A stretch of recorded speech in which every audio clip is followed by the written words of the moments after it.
Good evening বন্ধুরা, Rumpa's healthy food চ্যানেলে সবাইকে স্বাগত। আজ আমি আপনাদের জন্য নিয়ে এসেছি চিংড়ি কারি রেসিপি।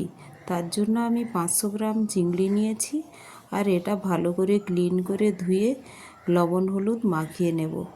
দেখুন আমার কাটা হয়ে গিয়েছে, এখন লবণ হলুদ মাখিয়ে নিচ্ছি, আর এটা একটা তাওয়ায় ভালো করে ভেজে নেব।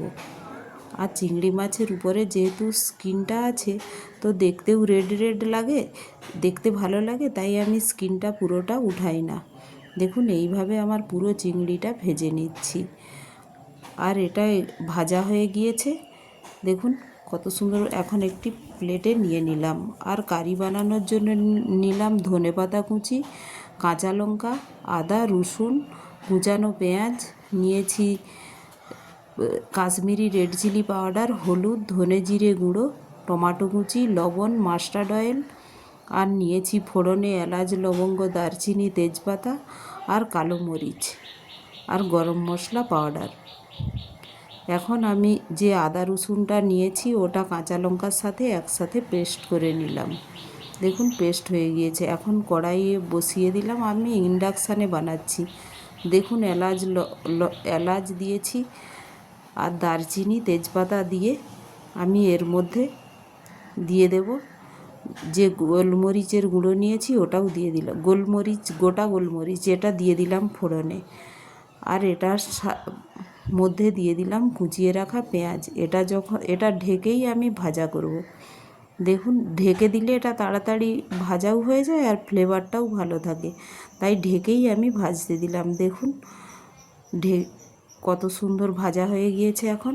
তো এই সময় এর মধ্যে আমি যে রসুন আদাটা পেস্ট করে রেখেছিলাম কাঁচা লঙ্কার সাথে ওটাও দিয়ে দিলাম জিরে পাউডার, ধনে পাউডার একসাথে মিশিয়ে রেখেছিলাম ওটাও দিয়ে দিলাম হলুদ, আর দিয়ে দিলাম red chilli powder, Kashmiri red chilli powder. যেহেতু কাঁচা লঙ্কা দিয়েছি, তো কাশ্মীরি রেড চিলি পাউডার দিলাম কালারটার জন্য।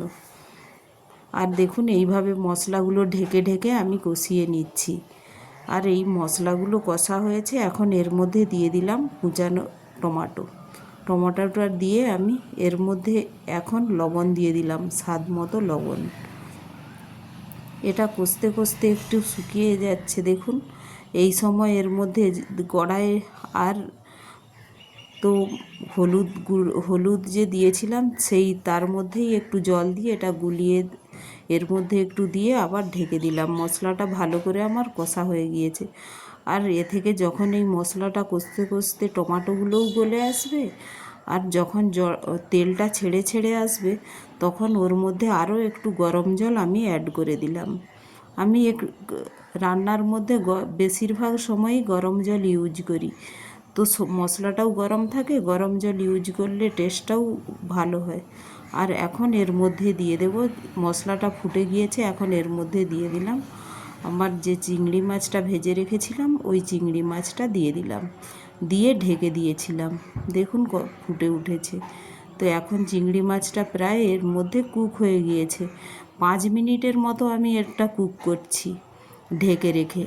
তো এখন মশলাটার সাথে ভালোভাবে চিংড়িগুলো কুক হয়ে গিয়েছে। এই অবস্থায় আমি এর মধ্যে দিয়ে দিলাম কুচিয়ে রাখা ধনেপাতার ফ্লেভারটা খুব ভালো থাকে, তাই একটু দিয়ে এটা 2 মিনিট মাত্র আমি ওয়েট করলাম, স্লো গ্যাসে রেখেছিলাম।